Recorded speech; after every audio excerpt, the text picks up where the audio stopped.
What a day. What a day. What a day. I'm literally holding it back like this is Wretch 32 in this picture. Yeah, I'm looking at this is spray. This is the RTM. RTM, bro. RTM, bro. Wow. Yeah, like Wow. that was This whole setup was crazy. Yeah. It was crazy. Yo, Damn. you can't write none of this. No. Like you have to actually be up. You have to be in it. Yeah. Yeah. How this session happened, how we started working at this studio was, again, it's just a lot of it. I don't like using the word by chance, but it felt like it was by chance. Yeah. Obviously it was God, but it felt like it was by chance. At the time, our previous manager at the time, was, he was friends with Spray, and he was looking for a record, and that record he happened to want Chip and Wretch on the same song with him. And I guess Mike and I had a conversation, and it was like, this is the play, or with our manager, should I say, this was the play, like, you wanna get Wretch? This is what you have to do. You go work with Spray, and then from that, we can kind of build a relationship. And yeah, everyone knows that, or knew at the time that, Spray had a rep. So I was like, damn, we're going into the studio with Mr. RTM. Okay, this is gonna be good. And yeah, we got in there, and we just had to be us. We just had to be us, unapologetically, like. Yeah. And the thing is, we already knew Chip from before, obviously, because Harmony had done stuff with Chip, and Chip had like been working with Mike and I and stuff at my mum's house. So we already knew him. But it was Wretch that we was after. We were a fan of Wretch, one of the best, if not the best lyricists from the country. So it was like, this has to work. And that was the beginning of a 10-year run. I love this photo so much. Wow. What a picture. I love this guy. I will never forget that studio. This studio was the studio that was above our church that we used to play in. Mm-hmm. So everybody used to come to the studio. We had a lot of like artists pull up, and I remember particularly there, our pastor seeing Wretch and his entourage just go past the church and go upstairs. But there was a lot of magical moments in the studio. Yeah. And I think with Wretch, one thing that, we value with him and our relationship is he just gave us a chance. We've just come back from hearing a lot of no's. And then the best rapper in the country is like, you guys are good. Let's do something, let's try. And it was a session after a session after a session. Then it became like, yo, do you wanna pull up to my house? You know what I'm saying? Cook your food. What's this thing, salmon?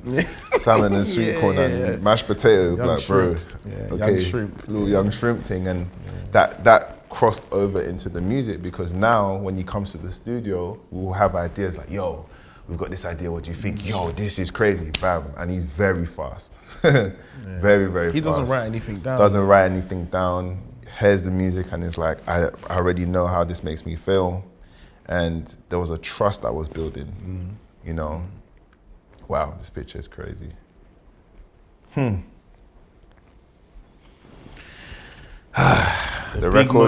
record that changed our life. The moment. The moment. 6 words. I'm not gonna lie, even to this very day, that session is a blur. I remember it vividly. It's a blur, because it was so fast. Yeah. They had the song written. They had the song written and finished before we finished the music. Before we even finished making the beat. Like I said, we already had this relationship, so we kind of knew what he likes, his palette. Yeah. So we're making the song, and him and Varun Wade, obviously we're working on the record, and he's walking around doing the thing that he does where he's like nodding his head, he's like, trying to figure out, and then he looks at me and he's like, this one's gone. I'm like, bro, there's no drums here, we haven't finished. He's like, trust me, this one's gone. And then I'm looking at Varun and he's like, the concept he's got is crazy. And he wasn't meant to even sing yet. Yeah. So Wretch had this whole plan that he was gonna sing like 2 albums after. He already thought in his head that he wanted to be a singer in some capacity. What did you say, glide on key. Yeah. And then I guess it came at the right time. Yeah. Crazy. It's wild. It's very, very wild. Yeah. You said your lives changed once 6 words came out. Like, Talk to us about that. You know when you get that one that opens the door? This was the one. This took our name into rooms like, who made this song? This was our first UK top 10. We were the youngest producers that year to have a top 10. And it was kind of like, we'd never heard a sound like this because it was it dubstep, drum and bass? That was the sound at the time. It was like a cross between R&B. But we basically crossed it, with R&B in our church background. And yeah, it was like, oh, we are who we say we are. UK. You didn't want to hear before with America? We were here now with this one. Yeah. And even there's a story with this song, like, which it just shows, like, when you have a moment that you think it's a high, there's always one negative that wants to try and... You get tripped up half the way. So what happened was when the record came out, we had mixed the record with a producer at the time called Wilkinson. And even thinking about it now just makes me... PTSD, bro. Bro, very angry. But long story short, you know, industry, friends are friends with managers and whatever. You turn on to Radio 1 the day the song's about to be premiered, and we're locked in. We've sent our credits, Sons of Sonix, no spelling mistakes, everything. And we're thinking they're going to say our name on radio. New record produced by Wilkinson. I said... It was mad. I said, what? This moment that we've, grinded, we've done the tours, we've run around, was taken away. And you're like, raw, even still, we're here. It was personal. It was personal. It was personal. And we were just like, that was what, we were just like, again, the industry, this thing where you don't allow people to have their moment. We worked hard for this. We built the relationship, and I think for us, it was like, it was a blow, but again, you take that energy and you channel it. And we made sure Wretch stayed in this camp. I think what hurt about that, for me, was the powers that be that didn't come to our aid. Yeah. There are people in positions that you think, should have said something. All in the name of like pushing the black culture. We didn't have that support, and it was almost like a get on with it. It happens, and we were like, yeah. Cool.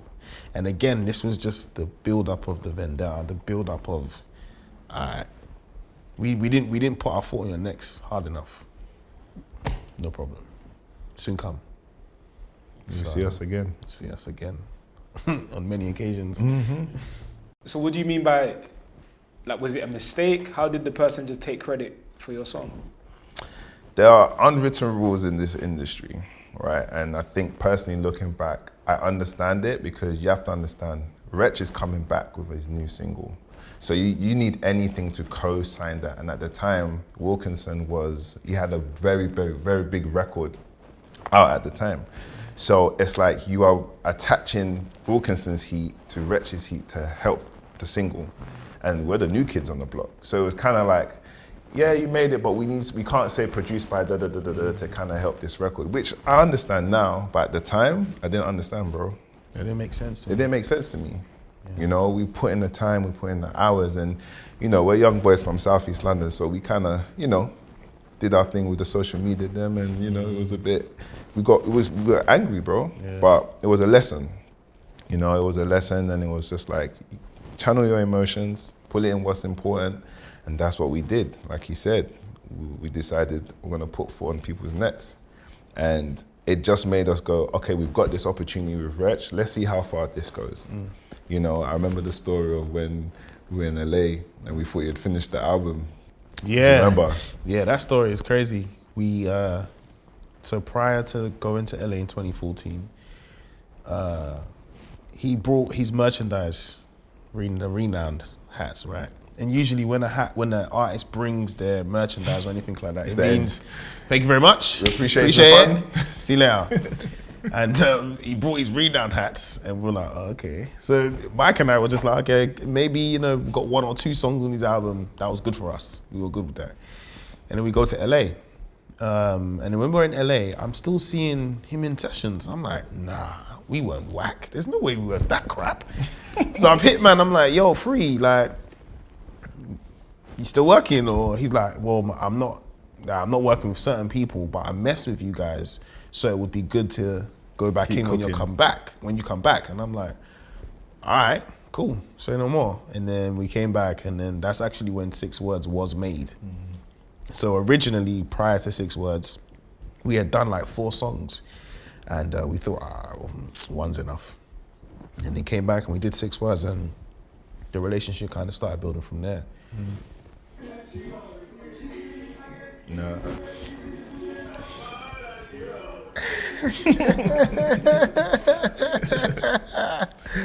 I'll never Oh forget my that. days. That energy in the room King's was Cross. the energy that night was electric. It was really intense. You know, man. You know, when man them know it's one You of know those you've ones. got one. It's one of those ones. Yeah. Nah. We were traveling to far places, bro. Like, Wow. We were, and the thing is, everywhere that we went, he was going with us. Yeah. Because we were in between studios. Like literally, we were at our church studio. South. Then we went. Then where did we go after? We went to East. Yeah. And then we got a studio in West. Yeah.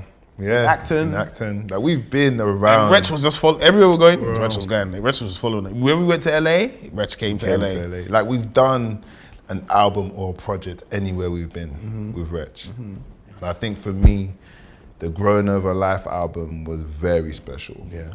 Like we did that in, I think this was our first studio, East London, outside of Church. Yes, Right? this was our first one. Yeah, this was our first studio. And this is when, okay, we're responsible now. We have to pay that studio rent and make sure the sessions make sense. We cannot just be grinding for no reason. It's got to be like very intentional. And he came and really gave us an opportunity to really show who we are. This was actually Phil Collins's trailer. Yeah, it used to belong to the Genesis. Yeah. Yeah. And he sold it to someone, and it was part there. And even when we went to go and view the space, they weren't originally going to give it to us. Nope. Because we needed to move things around, and they were like, no. But they allowed us, and that was our home for a while. Yeah. And we made some very, very special records with Wretch there. The Grown Over Life album, that's the album that had 6 Words on it. Yeah. That was the real beginning of like our long-lasting relationship with Wretch. I feel like that was a tester for both him and us. You know, for us, like, could we really do a whole album? And for him, it's like, these are new producers. Like, should I really trust what they're bringing to the table? That album was really. That we're supposed to be. Yeah. We're supposed to have this dynamic. Yeah, and you can really hear the church influences 100%. in that album. Like we were still transitioning from like, you know, taking, you know, the aspects of being, you know, gospel church into our music, into just like at least separating the two and knowing how to just kind of just make music without those gospel influences in every song that you're doing. Does that make sense? We were we're kind of like too musical. At that time. Knowing how to strip it back and stuff. make But it he easy. allowed us to be ourselves in that first album. Yeah. And then I think after this, Free too. before that was birthed Young Fire of Flame. Oh yeah, we did the mixtape. Because I feel like Yeah. at this time, this is when he was mentoring Avelino. So in between like working on this album, telling Avelino to come to the studio, we'd create, and then he was like, oh, this is his own body of work. And then we did Young Fire of Flame, we had a few records So when you're on there. saying you did it, are you saying you had a few records? Yeah, on we there? had a few records on Young Fire of Flame. So we did the 15th, Gift to You with my logo. Yep. And there was one more.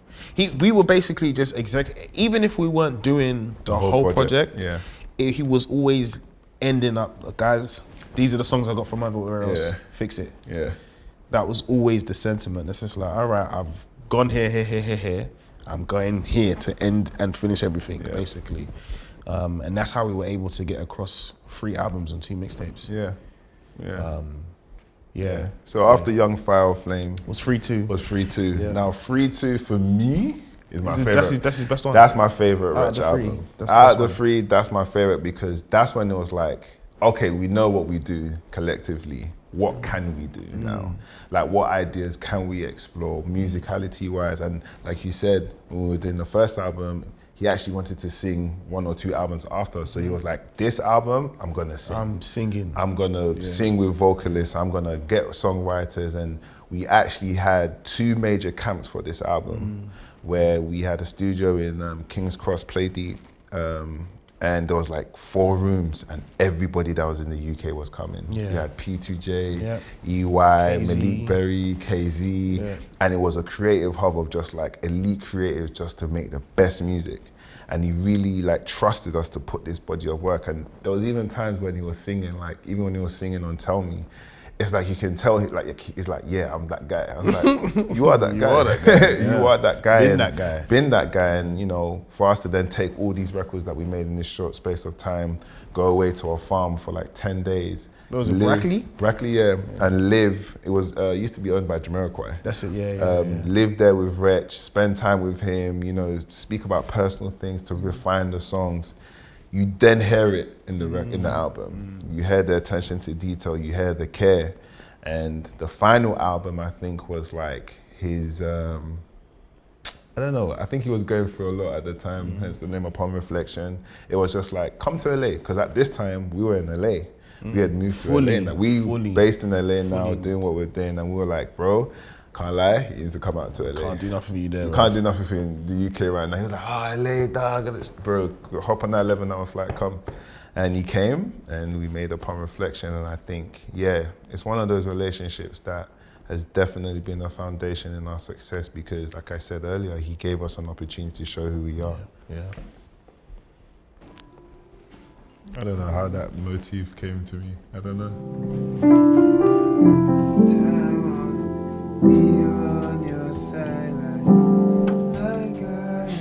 Hey.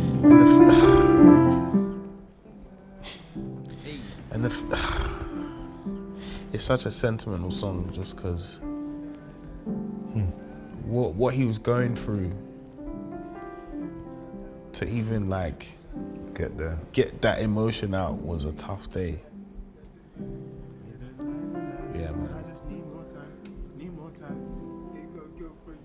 Yeah. Well, what he was going through that day to get that song out was a lot, and that's the first time I'd seen him that emotional. And vulnerable. You know, like, Wretch is an amazing person, but we all know he's a serious man too. So to see someone of that level emotional like that and still record this song, yeah, nah. Because that day he had lost his uncle. Yeah. And I remember we were supposed to have a session booked that day, and he called us and he told us, so we were like, what do you want to do? Like, do you want to still come to the studio? And he was just like, bro, I have to come to the studio. I don't know what to do with my life right now, you know? So we're like, cool. We went and he was telling us what was happening. And as he was just talking, like, I was obviously playing around on the keys, and he was just like, just keep playing, okay? And mid-recording his verse, he just broke down in tears.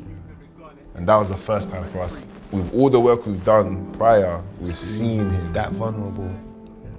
You know, we're seeing him, and it's just like, yo. So, you know, we prayed and we comforted him during the time, and we didn't know what to do now. Like, how do you continue with this song? You know, finish the session, and being the great artist that he is, he came back another day and finished the song. And you can't tell when you listen to the record. He literally listened to it over and over and then just continued. And I think with Wretch, his process is one of a few. You know, I think he comes from a different class of artists. Like, the guy doesn't write nothing.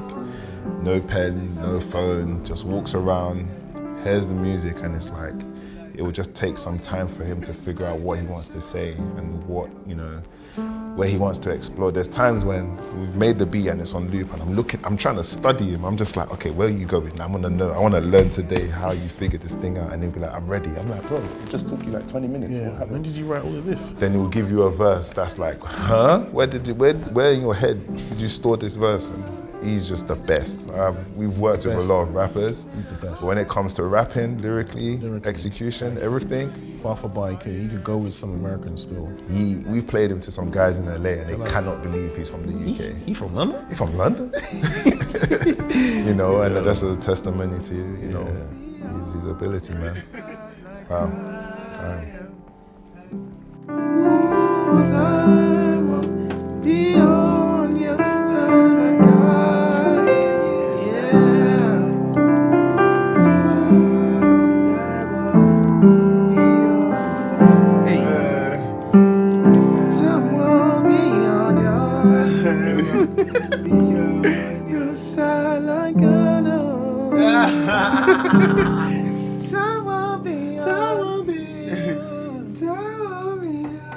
Whole time, get out.